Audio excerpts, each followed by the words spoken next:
Hello बच्चों, इस video में मैं आप लोगों को पार्ट 3 के महत्वपूर्ण प्रश्न बताने वाला हूं, जिसके बोर्ड एग्जाम में आने की संभावना सबसे ज़्यादा है। तो आप इन क्वेश्चनों को अच्छी तरीके से तैयार कर लेना और इन क्वेश्चनों की संभावना सबसे ज़्यादा है और अपने दोस्तों के साथ शेयर जरूर कर देना।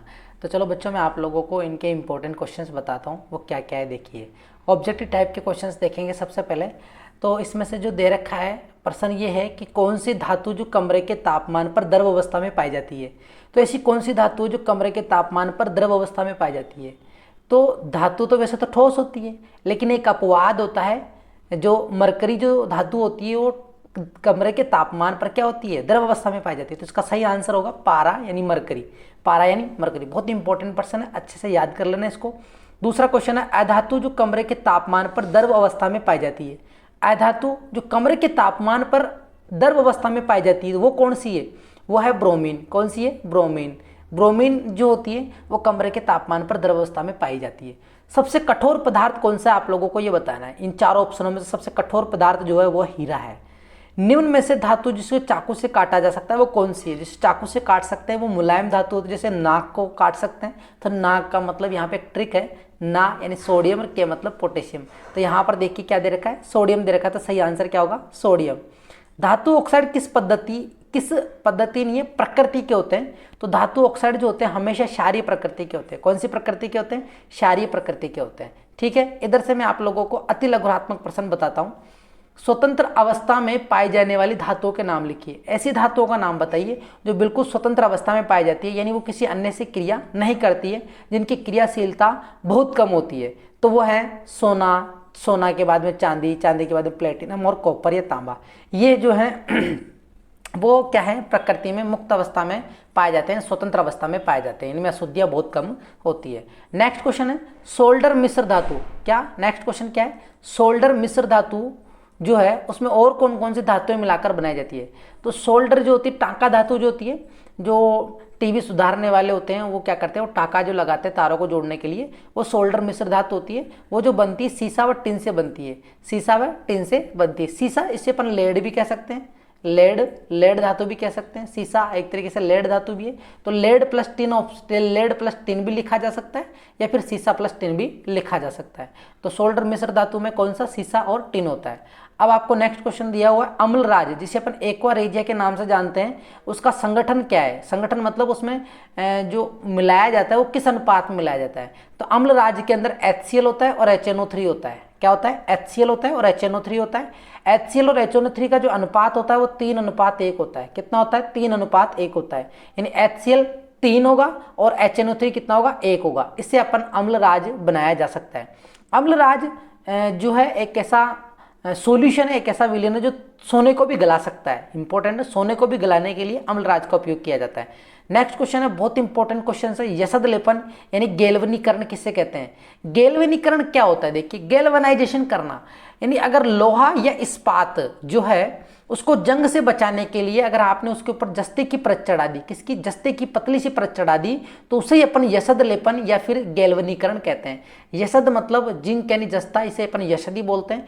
तो आपको समझ में आ गया होगा, गैल्वनीकरण का मतलब होता है कि लोहा या फिर इस्पात को जंग से बचाने के लिए उस पर जिंक की पतली परत चढ़ाई जाती है, उस प्रक्रिया को अपन यसद लेपन या गैल्वनीकरण कहते हैं। नेक्स्ट क्वेश्चन बहुत इंपॉर्टेंट है, उभयधर्मी ऑक्साइड बार बार पूछा गया, इसके 2 उदाहरण बताने। तो उभयधर्मी ऑक्साइड वैसे तो ऐसे ऑक्साइड होते हैं जो अम्लीय और क्षारीय दोनों गुण दर्शाते हैं। तो वो जो 2 ऑक्साइड है उनका नाम है, एक है एल्युमिनियम ऑक्साइड और एक है जिंक ऑक्साइड। एक एल्युमिनियम ऑक्साइड और एक जिंक ऑक्साइड है। अब इसके बाद में मैं आपको और इंपॉर्टेंट क्वेश्चन। नेक्स्ट क्वेश्चन है, अधातु ऑक्साइड की प्रकृति कैसी होती है। देखिए, धातु ऑक्साइड की प्रकृति क्षारीय होती है, तो अधातु ऑक्साइड की प्रकृति जो होती है वो अम्लीय होती है। कैसी होती है, अम्लीय होती है।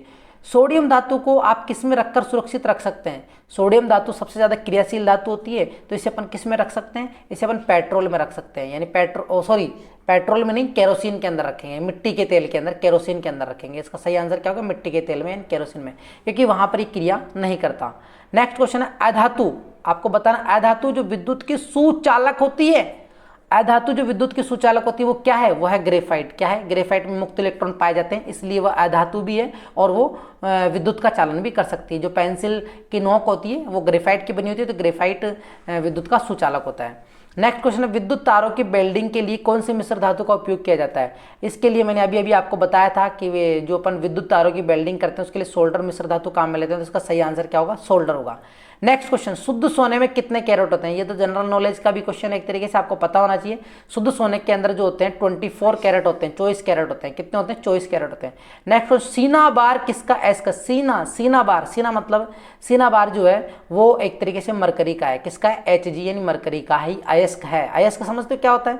अयस्क जो होते हैं, जो जमीन से अपन जो खोद कर निकालते हैं उसे अपन खनिज कहते हैं। लेकिन उस खनिज में से अगर हमने कोई ऐसा ढूंढा जिसके अंदर कोई स्पेशल धातु पाई जाती है तो उसे अपन अयस्क बोलते हैं। जैसे कि सीना बार एक खनिज भी है, और उसके अंदर मरकरी धातु मिल रही है तो वो एक अयस्क भी कहलाएगा। जिसके अंदर धातु पाई जाती है वो अयस्क कहलाता है। अब आपको बताएं इसमें से उत्कृष्ट गैस कौन सी नहीं है? ये भी इंपॉर्टेंट क्वेश्चन है। अब आप यहाँ पे देख रहा, मैंने ट्रिक बता रखी है आपको। Harbhajan, Nehra, Agarkar, zero, run out. हरभजन है, नेरा है, आगरकर है, जीरो, रनआउट है। ऑक्सीजन ये गैस है, ये तो गैस है, तो ये उत्कृष्ट गैस तो नहीं है, केवल गैस ही है, ये केवल गैस ही है। नेक्स्ट क्वेश्चन आप देखेंगे, अमलगम किसे कहते हैं? अमलगम जानते हो क्या होता है? अमलगम जो है वो एक तरीके की मिश्र धातु है। क्या है? मिश्र धातु है। और ये मिश्र धातु कैसे बनाई जाती है? देखिए, इसको बनाने के लिए यदि आप एक धातु को, कोई सी भी धातु हो, उसको अगर आपने पारे के अंदर मिला दिया, अगर आपने किसी धातु को पारे के अंदर मिला दिया तो वो अमलगम बन जाएगा। क्या बन जाएगा? अमलगम बन जाएगा। अगर आपने किसी धातु को किसके अंदर मिला दिया? कांसा मिश्र धातु में कौन सी धातु होती है? कांसे के जो बर्तन आते हैं उसमें आपको बताना है कि वो किससे मिलकर बना होता है। तो इसकी एक ट्रिक होती है, काई से काटी। का मतलब है कॉपर और टी का मतलब है टिन, यानी कॉपर को अपन तांबा भी कहते हैं, तो तांबा और टिन इसका सही आंसर होगा। कॉपर प्लस टिन का प्रतीक चिन्ह होता है Sn। ठीक है। इंपॉर्टेंट क्वेश्चन, एनोड पंख किसे कहते हैं? एनोड पंख जानते हो क्या होता है? एनोड पंख का मतलब होता है कि जब धातुओं को अपन विद्युत अपघटित परिष्करण विधि से शुद्ध करते हैं तो एनोड के नीचे जो ये ऐसे होता है, एनोड ये एक रोड होती है, इसके नीचे अगर जो अवक्षेप इकट्ठा हो जाता है इसे अपन एनोड पंख बोलते हैं। यानी धातुओं के शुद्धिकरण के लिए जो अपन विधि अपनाते हैं, विद्युत अपघटित परिष्करण विधि, उस परिष्करण विधि में एनोड के नीचे जो अशुद्धियां इकट्ठी हो जाती है उसे अपन एनोड पंख कहते हैं। याद रह जाएगा एनोड पंख किसे कहते हैं। ठीक है, इस तरीके से। नेक्स्ट क्वेश्चन है कि ऐसी कौन सी धातु है जिन्हें आप हथेली पर रखोगे और वो पिघल जाएगी? तो गेली और सूजी, गेली यानी गैलियम और सीजियम ऐसी धातु है जिन्हें आप हथेली में रखोगे तो सीधे पिघल जाएगी। धातु है, ठोस अवस्था में होनी चाहिए, लेकिन ये हाथ पे रखते पिघल जाती है, अपवाद है। तो ये गैलियम और सीजियम इसका सही आंसर होगा। नेक्स्ट क्वेश्चन है, भर्जन किसे कहते हैं? देखो, दो तरीके की विधि होती है, एक होती है भर्जन और एक निस्तापन। भर्जन विधि जो होती है वो केवल सल्फाइड अयस्कों को जो होते हैं वो जो वायु की उपस्थिति में अधिक तापमान पर गर्म करने पर ऑक्साइड में बदल जाते हैं, उससे अपन भर्जन कहते हैं। भर्जन सल्फाइड अयस्कों के लिए काम में आती है, आप तो इतना सा याद रखो। और निस्तापन जो आती है वो कार्बोनेट अयस्कों से धातुओं को अलग करने की विधि होती है। यहाँ पर सल्फाइड अयस्कों को भर्जन सल्फाइड अयस्कों और निस्तापन कार्बोनेट अयस्कों को। लोहे पर जंग क्यों लगता है? आपको कारण बताना है कि लोहे पर जंग क्यों लगता है। अरे जंग लगने के लिए क्या क्या जरूरी है? जंग लगने के लिए यानी ऑक्सीजन और जलवाष्प जरूरी होता है। तो लोहे पर जंग क्यों लगता है? तो इसका कारण है नम वायु जिसे अपन आर्द्र वायु कहते हैं, उस पर क्या होता है, लोहे पर भूरे रंग की परत चढ़ जाती है जिसे अपन जंग कहते हैं। और जंग का सूत्र याद कर लेना, Fe2O3। जंग का सूत्र क्या होता है? Fe2O3, ये जंग का सूत्र है। ठीक है, जंग का सूत्र याद रहेगा आप लोगों को। अब चलते हैं नेक्स्ट क्वेश्चन की तरफ। नेक्स्ट क्वेश्चन है, अत्यधिक सक्रिय धातुओं का निष्कर्षण किस विधि द्वारा किया जा सकता है? यानी जो सबसे ज्यादा सक्रिय धातु हैं उनका आप निष्कर्षण यानी उनको अलग कैसे करोगे, उसके लिए आप विद्युत अपघटन विधि काम में लेंगे। कौन सी विधि काम में लेंगे? विद्युत अपघटन विधि काम में लेंगे। नेक्स्ट क्वेश्चन यहाँ पे आप देखेंगे।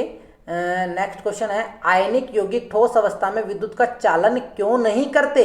अरे चालन इसलिए नहीं करते क्योंकि उनमें आयनों की गति संभव नहीं होती, आयन गति नहीं कर पाते, इसलिए वो चालन नहीं कर सकते। ठीक है, और इधर से अपन ऑब्जेक्टिव टाइप के क्वेश्चन और देख लेते हैं। अभी मैंने आपको बताया सल्फाइड अयस्कों से धातु को प्राप्त करने की विधि भर्जन कहलाती है और कार्बोनेट अयस्क से धातु प्राप्त करने की विधि निस्तापन कहलाती है। पीतल एक मिश्र धातु है, तो पीतल के अंदर क्या क्या मिला रहता है, इसकी एक ट्रिक है, पीकर जस्ता कांप उठा। जस्ता कहाँ दिखा है? जस्ता मतलब जिंक येरा, कांप उठा मतलब है, का मतलब है कॉपर यानी तांबा, तो ये तांबा और जिंक, इसका पहला आंसर होगा पीतल। पीतल का जो है जो मिश्र धातु है वो तांबा और जिंक से, तांबा और जिंक को मिक्स करके बनाई जाती है, तांबा और जिंक को मिक्स करके बनाई जाती है। ठीक है, इस तरीके से ये क्वेश्चन लोहे के फ्राइंग पैन की जंग, लोहे के फ्राइंग पैन, जो लोहे का जो फ्राइंग पैन होता है उसको जंग से बचाने के लिए आप कौन सी विधि उपयुक्त कर सकते हो। तो इसका जो ऑप्शन है, ऑप्शन के हिसाब से आंसर बता देते हैं। यहाँ पे आप देख रहे हैं ग्रीस लगाकर, पेंट लगाकर, जिंक की परत चढ़ाकर, सभी। तो देखो आप अगर लोहे के फ्राइंग पैन को जंग से बचाना चाहते हो तो ग्रीस लगाकर, तो ग्रीस से तो कोई जंग थोड़ी बच सकती है, ग्रीस से तो घर्षण को कम किया जा सकता है। पेंट कर आप कुछ हद तक तो कम कर सकते हो। और तीसरा जिंक की परत चढ़ाकर, और चौथा है उपरोक्त सभी। बहुत खतरनाक क्वेश्चन है, ज़्यादातर बच्चे इसको सभी करके आएंगे, लेकिन इसका जो एग्जैक्ट सही आंसर होगा, क्योंकि आप फ्राइंग पैन है, लोहे का फ्राइंग पैन है, आप उस पर खाना बनाओगे तो पेंट क्यों कर रहे हो, आप ग्रीस क्यों लगा रहे हो, बार बार थोड़ी ग्रीस लगाओगे। तो वहां पर एक ही काम कर सकते हो आप, जिंक की परत चढ़ा सकते हो। सही आंसर होगा जिंक की परत चढ़ाना। देखने में चारों ऑप्शन आपको, तीनों ऑप्शन सही लग रहे हैं, लेकिन नहीं, लोहे के फ्राइंग पैन के लिए बोला है तो आपको जिंक की परत चढ़ानी होगी। इसका सही आंसर होगा ये। तो कभी कभार 99% चांस होते हैं कि अगर ऑप्शन में सभी ऑल ऑफ अब दिया हुआ है तो वही सही है। 1% क्वेश्चन ऐसे होते हैं जिनमें सभी भी लिखा हुआ रहता है लेकिन उसका आंसर कुछ और ही होता है। तो बच्चों आप मेरी बात ये समझ रहे हो ना, ठीक है। इस तरीके से अपन ने छोटे क्वेश्चन डिस्कस कर लिए, और भी क्वेश्चन बाकी हैं वो भी अपन डिस्कस कर लेते हैं। धातुओं के 2 गुण लिखिए। धातुओं के 2 गुण आपको याद होने चाहिए। धातु है ऊष्मा और विद्युत की दोनों की सुचालक होती है। धातु है आघात वर्धनी होती है, ध्वनिक होती है, चमकदार होती है।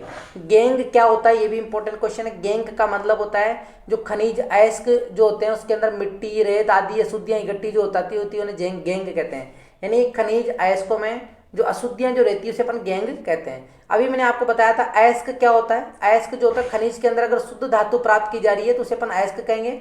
धातुएं अम्लों से क्रिया करके हाइड्रोजन गैस देते हैं। वेरी इंपॉर्टेंट क्वेश्चन है। धातुएं अम्लों के साथ क्रिया करके कौन सी गैस देते हैं, हाइड्रोजन गैस देते हैं। नेक्स्ट क्वेश्चन, कार्बन के 3 अपूर्ण रूपों का नाम लिखिए। तो कार्बन के 3 अपूर्ण रूपों का नाम क्या होगा, आप लोग जानते हैं कार्बन के 3 अपूर्ण रूपों का नाम। कार्बन के 3 अपूर्ण रूप हीरा, ग्रेफाइट और फुलरिन।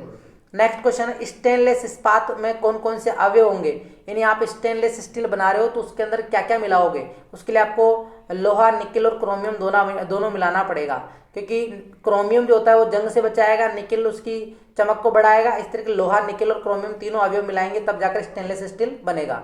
उभयधर्मी ऑक्साइड के बारे में मैंने आपको बताया था कि उभयधर्मी ऑक्साइड ऐसे ऑक्साइड होते हैं जो अम्ल और क्षार दोनों से अभिक्रिया करते हैं और लवण तथा जल बनाते हैं। और इनके example very very important question है बोर्ड एग्जाम में। इसके लिए मैं कह सकता हूँ 99% चांसेस क्वेश्चन के आने के। नेक्स्ट क्वेश्चन आप देखेंगे, धातुओं का उपयोग खाना पकाने के बर्तन बनाने के लिए क्यों किया जाता है। तो धातुओं का उपयोग खाना पकाने के बर्तन के लिए इसलिए किया जाता है क्योंकि धातुएं विद्युत की भी चालक होती है और ऊष्मा की अच्छी चालक होती है, ऊष्मा की भी सुचालक होती है, क्योंकि आप उस पर गर्म करोगे तो जल्दी गर्म होगा। इसीलिए धातुओं का उपयोग खाना पकाने के बर्तन के लिए किया जाता है। और उनका गलनांक भी बहुत ज़्यादा होता है, गलनांक कम नहीं होता। ऐसा नहीं कि पिघल गया तो ये, जैसे आपने लोहे के किसी बर्तन को आपने गैस पे चढ़ाया वो पिघल गया, ऐसा नहीं होता। इसलिए उसका गलनांक भी ज़्यादा होता है, इसलिए उनका उपयोग करते हैं। अब नेक्स्ट क्वेश्चन, बार बार देखिए जो मैं जिस तरह के क्वेश्चन बार बार आ रहे हैं उनकी चांसेस सबसे ज़्यादा है। जैसे भर्जन और निस्तापन में अंतर लिखिए। भर्जन और निस्तापन ऑब्जेक्ट टाइप में भी मैंने आपको बताया, फिल इन द ब्लैंक्स में भी बताया, यहाँ पर भी बता रहा हूँ। इन दोनों का अंतर आप आसानी से लिख सकते हो, भर्जन तथा निस्तापन में अंतर। ठीक है, यहाँ पर ये सल्फाइड एस्को के लिए भर्जन, निस्तापन कार्बोनेट एस्को के लिए है। तो इस क्वेश्चन को आज अच्छे से तैयार कर लेना। नेक्स्ट, थर्मिट अभिक्रिया किसे कहते हैं। थर्मिट अभिक्रिया किसे कहते हैं, देखिए ये थर्मिट अभिक्रिया एक ऐसी अभिक्रिया है जो वेल्डिंग के लिए काम में ली जाती है और रेलवे डिपार्टमेंट वाले इसको ज़्यादा काम में लेते हैं। तो इसमें होता क्या है, देखिए अत्यधिक अभिक्रियाशील जो धातु होते हैं जैसे कि सोडियम, कैल्शियम और एल्युमिनियम जो है वो सबसे अधिक क्रियाशील, अभिक्रियाशील बोल दो या फिर क्रियाशील बोल दो, ये निम्न अभिक्रियाशील वाले धातुओं को उनके यौगिकों से अलग कर देती है। भाई जो सबसे ज़्यादा अधिक शक्तिशाली होगा वो कम शक्तिशाली को उस जगह से विस्थापित कर देगा। तो ये जो अधिक क्रियाशील यानी अभिक्रियाशील जो धातु होती है वो निम्न क्रियाशील धातुओं को अलग कर देती है, उनके यौगिकों से अलग कर देती है, बिल्कुल ही अलग कर देती है। तो उसे अपन थर्मिट अभिक्रिया कहते हैं। देखते हैं और सही तरीके से अपन इसका आंसर, ये आप इस तरीके से इसको लिख सकते हो। तो अलग कर सकती है, ये एक तरीके की विस्थापन अभिक्रिया भी होगी। और विस्थापन जो अभिक्रिया हो रही है ये ऊष्मा छेपी है, यानी अगर आप ये अभिक्रिया कर रहे हो तो बहुत ज़्यादा ऊष्मा बाहर निकलेगी। ऊष्मा छेपी का मतलब यही होता है बहुत ज़्यादा ऊष्मा का बाहर निकलना। तो यहाँ पे देखते अपन एक एग्जांपल लेते हैं। आयरन ऑक्साइड है, Fe2O3 है, इसके साथ में एल्युमिनियम की अभिक्रिया का उपयोग अपन रेल की पटरी एवं मशीन के पुर्जों की दरारों को जोड़ने के लिए कर सकते हैं। आयरन ऑक्साइड को यौगिक है Fe2O3, अगर अपन इसकी एल्युमिनियम के साथ अभिक्रिया करवाते हैं तो थर्मिट अभिक्रिया का उपयोग रेल की पटरी एवं मशीन के पुर्जों की दरारों को जोड़ने के लिए किया जाता है, और इसीलिए इसे अभिक्रिया, थर्मिट अभिक्रिया हो गया। इसकी रिएक्शन आप कैसे लिखोगे? Fe2O3 एल्युमिनियम के साथ रिएक्शन करके लोहे को अलग कर देती है और एल्युमिनियम ऑक्साइड बना लेती है और ऊष्मा बाहर निकलती है, इसलिए इसको ऊष्माक्षेपी अभिक्रिया भी बोला गया है। अगर आपसे ऊष्माक्षेपी अभिक्रिया का उदाहरण पूछे तो आप ये उदाहरण भी देख सकते हो। नेक्स्ट क्वेश्चन है, आयनिक यौगिकों के गलनांक तथा क्वथनांक बहुत अधिक क्यों होते हैं? जितने भी आयनिक यौगिक होते हैं उनके बीच में आयनिक आकर्षण को तोड़ने के लिए बहुत अधिक ऊर्जा की आवश्यकता होती है, इसीलिए इनके गलनांक और क्वथनांक बहुत अधिक होते हैं। नेक्स्ट क्वेश्चन है, एनोडीकरण किसे कहते हैं? इसके उपयोग को भी समझाइए। एनोडीकरण का मतलब क्या होता है? एनोड के ऊपर मोटी ऑक्साइड की परत चढ़ाना। किसकी? एनोड के ऊपर एल्युमिनियम की मोटी ऑक्साइड की परत चढ़ाना ही एनोडीकरण कहलाता है। वायु के संपर्क में आने पर एल्युमिनियम पर ऑक्साइड की एक पतली परत का निर्माण होता है। जब वायु के संपर्क में आती है तो एल्युमिनियम पर क्या होता है? ऑक्साइड की एक पतली परत का निर्माण होता है। एल्युमिनियम ऑक्साइड जो होता है वो इसे संक्षारण से बचाता है। छोटा प्रश्न भी बन सकता है कि एल्युमिनियम ऑक्साइड क्या करता है? संक्षारण से बचाने का काम करता है। इस परत को मोटा करके आप संक्षारण से और अधिक सुरक्षित कर सकते हो। एनोडीकरण के लिए एल्युमिनियम की एक साफ वस्तु को एनोड बनाकर तनु के साथ विद्युत अपघटन कराया जाए और एनोड पर उत्सर्जित ऑक्सीजन गैस एल्युमिनियम के साथ क्रिया करके ऑक्साइड की एक मोटी परत बना देगी। इस ऑक्साइड की परत को अपन रंग कर एल्युमिनियम के एक आकर्षक वस्तुएं भी बनाई जा सकती है। तो आप एनोडीकरण का उपयोग वैसे तो आप जंग से बचाने के लिए करेंगे, संक्षारण से बचाने के लिए करेंगे, और एनोडीकरण का मतलब होता है एल्युमिनियम की मोटी ऑक्साइड की परत बनाने की प्रक्रिया। ठीक है, ये इतना आप लिख देना। नेक्स्ट क्वेश्चन है सक्रियता श्रेणी, बहुत इंपॉर्टेंट क्वेश्चन है। सक्रियता श्रेणी किससे कहते हैं? इसके आधार पर समझाइए कि किसी धातु लवण के विलयन की अन्य धातु के साथ अभिक्रिया संभव है या नहीं। पहली बात तो सक्रियता श्रेणी एक ऐसी श्रेणी है या फिर एक सूची है जिसमें धातुओं को उनकी क्रियाशीलता के अवरोही क्रम में, अवरोही क्रम जानते हो आप लोग, पहले ज़्यादा फिर कम फिर कम फिर कम, तो अवरोही क्रम यानी घटते क्रम में व्यवस्थित किया जा सकता है। सक्रियता श्रेणी एक सक्रियता की श्रेणी की वह सूची है जिसमें धातुओं को उनकी क्रियाशीलता के अवरोही क्रम में व्यवस्थित किया जाता है। अधिक अभिक्रियाशील धातु अपने से कम क्रियाशील धातु को विलयन में से विस्थापित कर देती है, यह बात ध्यान रखना, और कम क्रियाशील धातु अपने से अधिक क्रियाशील धातु के विलयन से विस्थापित, लेकिन कम क्रियाशील धातु उसको अलग नहीं कर सकती है। एक उदाहरण देके मैं आपको समझा रहा हूँ, जैसे कि आप यहाँ पे देखेंगे कि कॉपर सल्फेट जो है आयरन के साथ अभिक्रिया करके फेरस सल्फेट और कॉपर धातु को अलग कर देता है। तो यहाँ पे आप देख रहे होंगे कि कॉपर विस्थापित हो गया और आयरन इसकी जगह आ गया। ऐसा क्यों हुआ? क्योंकि आयरन जो है वो कॉपर से अधिक क्रियाशील है। Fe जो है किससे अधिक क्रियाशील है? Cu से अधिक क्रियाशील है। इस Cu से अधिक क्रियाशील होने की वजह से ऐसा हुआ है। इसकी ट्रिक आप देख सकते हो, इसकी ट्रिक मैंने शॉर्ट वीडियो में भी डाल रखी। कनका मांगे आलू जनफे पबको HG इस तरीके से इसका ये क्रम है। ठीक है बच्चों, इस क्वेश्चन को भी आप अच्छे से तैयार कर लेना। चलते हैं नेक्स्ट क्वेश्चन की तरफ। फास्ट रिवीजन करवा रहा हूँ मैं आप लोगों का, इसलिए इतना जल्दी बता रहा हूँ। बाकी आप समझ ही गए होंगे कि अपने को पढ़ा हुआ भी है और इस तरीके के क्वेश्चन आंसर आपको आना चाहिए। देखो, NaCl और MgCl2 के निर्माण की संरचना बनाइए। अगर ऐसा प्रश्न आ जाता है, मैं समझा देता हूँ बाकी फास्टली। निर्माण की संरचना बनाने के लिए चलिए इस क्वेश्चन को समझाने में टाइम लगेगा। अगर आपको आता है तो आप इस क्वेश्चन को तैयार कर लेना फटाफट से। मैं आप लोगों को नेक्स्ट क्वेश्चन बताऊँ। निम्न तत्वों के इलेक्ट्रॉनिक विन्यास लिखिए। क्या आपको इलेक्ट्रॉनिक विन्यास लिखना आता है?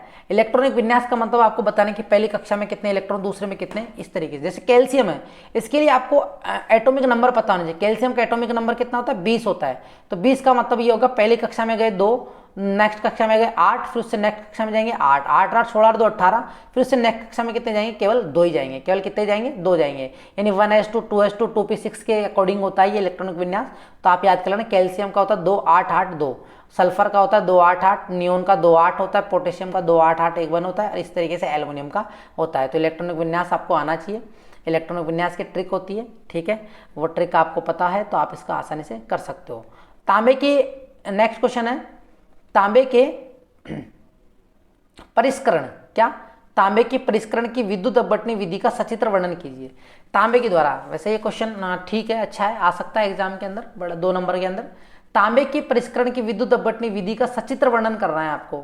तो देखो, तांबे की परिष्करण की विद्युत अपघटनी विधि में कॉपर, जिंक, निकल, कॉपर, जूम कर लेते हैं थोड़ा और, देखिए कॉपर, जिंक, निकल, सिल्वर आदि जैसी धातुओं का परिष्करण इस विधि द्वारा किया जाता है।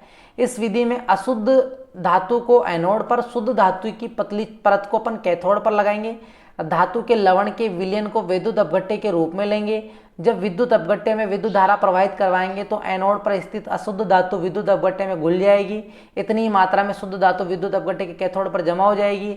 अविलय अशुद्धियां एनोड के नीचे जाके निक्षेपित हो जाएगी। इसे अपन एनोड पंख कहते हैं। मैंने आपको बताया था एनोड पंख किसे कहते हैं। इसका डायग्राम देख लो आप लोग। डायग्राम कैसे बनाओगे, चित्र कैसे बनाओगे।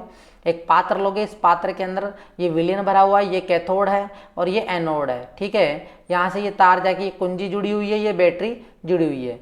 तो आप यहाँ पे देख रहे होंगे, ये जो आप नीला नीला देख रहे हो, यहाँ पर कॉपर सल्फेट का विलयन भरा हुआ है और धीरे धीरे यहाँ से Cu+2 इधर जाके इकट्ठी हो रही है, Cu+2 इधर से जा रहा है और यहाँ पर जो इकट्ठा हो रहा है इसे अपन एनोड पंख बोलेंगे। ये अपद्रव्य कहलाता है। आयनिक यौगिकों के गुणधर्म लिखिए। आपको आयनिक यौगिकों के गुणधर्म बताने हैं। आयनिक यौगिक ठोस होते हैं, कठोर होते हैं और भ्रमगुर प्रकृति के होते हैं। इनके गलनांक और क्वथनांक बहुत अधिक होते हैं, ठीक है। ये क्वेश्चन हो गया। अब इसके बाद में हम लोग नेक्स्ट चैप्टर पढ़ेंगे, चौथा चैप्टर, उसके इंपॉर्टेंट क्वेश्चनों को डिस्कस करेंगे।